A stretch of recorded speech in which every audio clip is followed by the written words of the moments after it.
Let's go into a bit more detail about the arrow of time and the paradoxes of entropy. So you should be able to see on the screen there a simulation of the particles of two types of gas mixing, and you can see it's running on a loop. And as our common sense would tell us, as we see, for example, two liquids mixing, they gradually merge together following the random movement of the particles. And what's going on in this simulation is you've got essentially two different gases held in two halves of a container, and then the dividing wall between the two halves is suddenly removed, and at that point the gases can start to mix together. And so what we see is how we imagine, I think, two things to mix together at the level of the basic particles. And here there's definitely an arrow of time, in the sense that were this to be played backwards and we saw two mixed up gases unmixing, that would look physically unrealistic.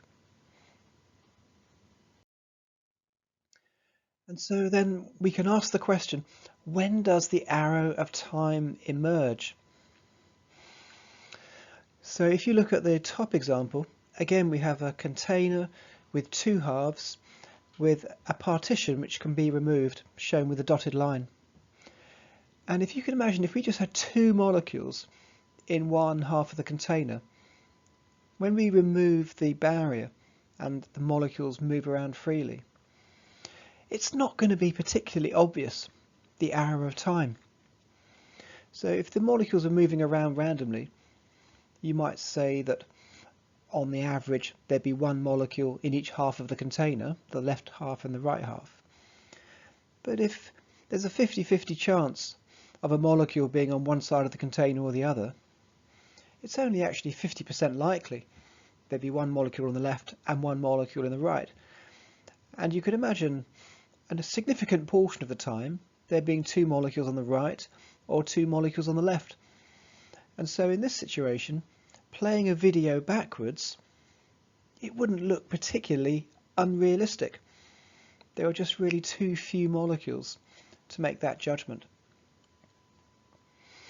But you see, it's rather different when we go into this second case. So you can see there are rather more molecules this time, so nearer to a dozen molecules. And with a larger number of molecules, if the barrier is removed and they're moving around randomly, you can see now it's really very unlikely indeed that all the molecules will just randomly find themselves in one half of the container. And so in this particular case, playing a video backwards where all the molecules just suddenly squeezed up into the left hand side, it would look distinctly unnatural. And so I think once you get up into this slightly more significant number, up into sort of double figures, then it does look unnatural run backwards, and so an arrow of time is developing. And we can see in the bottom case it's the same idea really. This time we have two different gases, either half, rather like the simulation we saw just a little bit earlier. And so again, when the barrier is removed, rather than simply the blue molecules distributing over both halves, we'll see it as the mixing of the blue and the yellow molecules. And so again, the chance that these two sets of molecules will spontaneously unmix themselves and go back to their original halves, it's so fantastically unlikely that, again, if we saw a video of the motion played backwards, that unmixing would look distinctly unnatural. And so again, we'd have an arrow of time here. Now we're going to consider paradoxes of entropy in a bit more detail.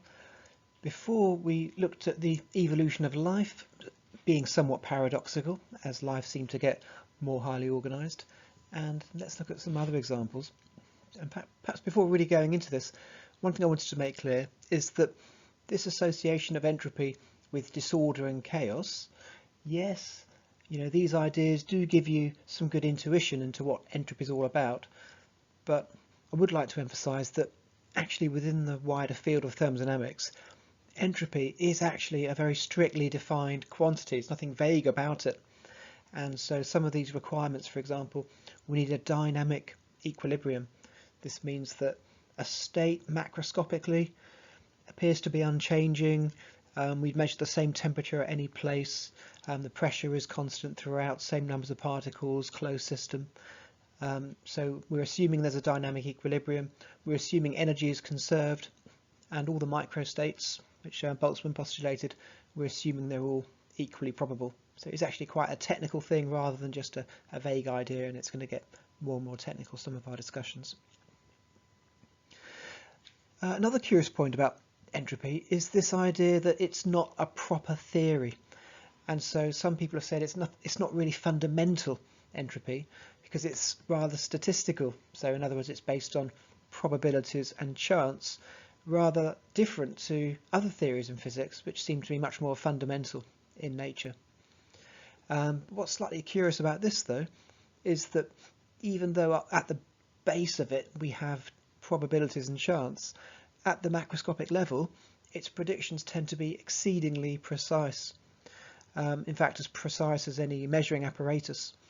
So ironically, it's actually just as reliable as any fundamental theory.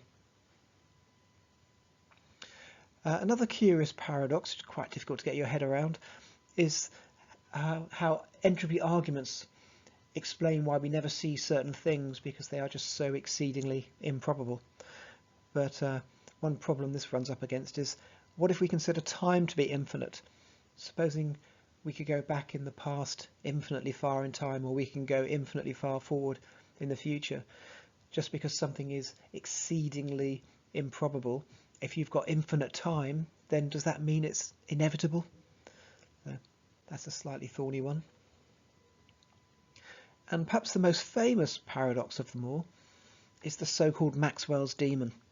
So a sort of classic thought experiment, which was proposed by James Clerk Maxwell, he was the one who really completely codified mathematically electromagnetism in his 4 famous equations.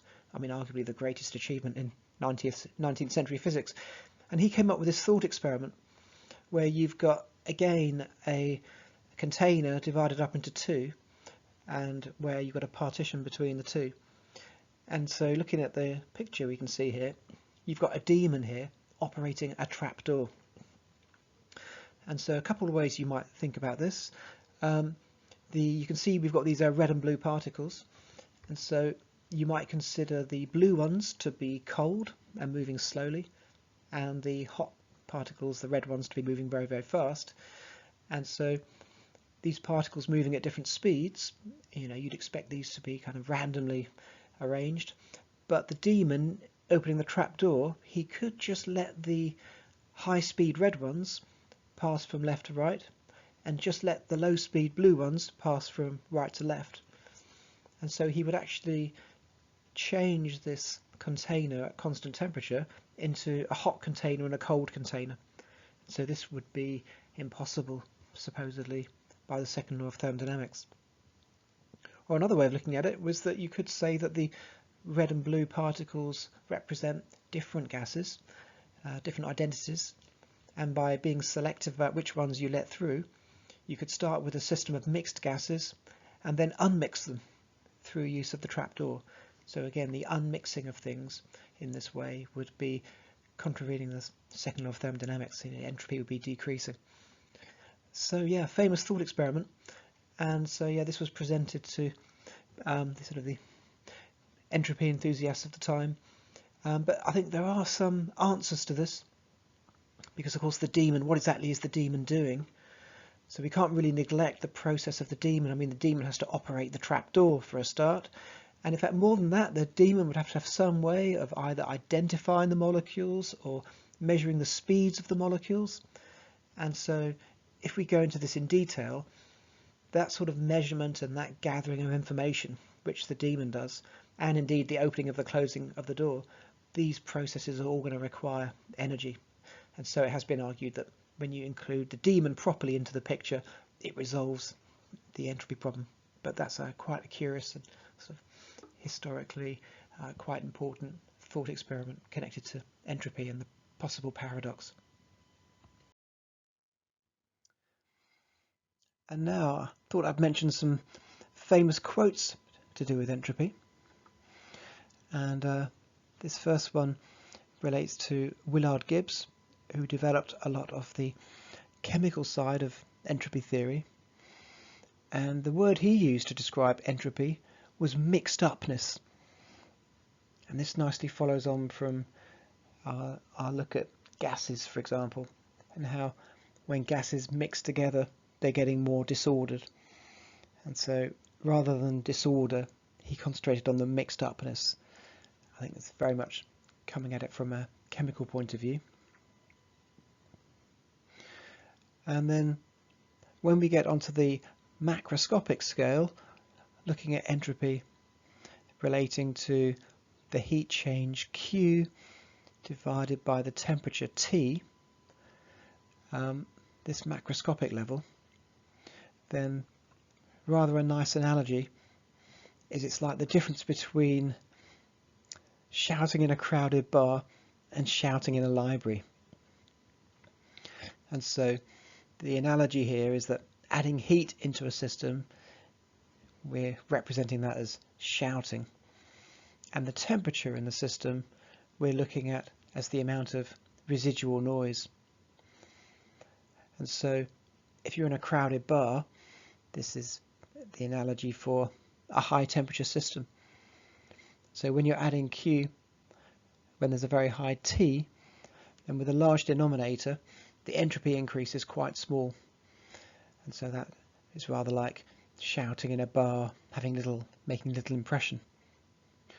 Whereas in a very quiet library, with very low background noise, in analogy with a low temperature, adding a measure of heat, Q, shouting, Q divided by a very small t, gives you a large value of the entropy increase. So it's rather like shouting in a library would have a dramatic effect on everybody's in there. It's quite a nice sort of metaphor, quite a nice quote, this. And then next up, so we've got Einstein pictured there. A nice quote from Einstein is that he was convinced that the second law of thermodynamics is the only physical theory of universal content, which he was convinced will never be overthrown. So that's a remarkable statement of confidence from Einstein. And so you can see he's kind of rating it above his own theories of relativity, perhaps. And then finally, Arthur Eddington, the character on the bottom right, he had his own rather nice quote about entropy. And again, he had such confidence in the theory that any other theory found to be against the second law of thermodynamics had no hope but to collapse in deepest humiliation. So this shows the enormous confidence that people had in these very kind of intrinsic foundations for entropy. And finally, a couple of quick questions about the arrow of time and paradoxes to think about. Firstly, which of the following processes can appear to be time reversible? And which observations might potentially be regarded as entropy paradoxes? So I don't mean to say that any of these genuinely are entropy paradoxes, but some of them on first inspection may seem to be problematic and require a little bit more thought to unpick how actually there isn't a problem in terms of entropy. But you know, some of them are obviously involve an entropy increase and others less obviously so.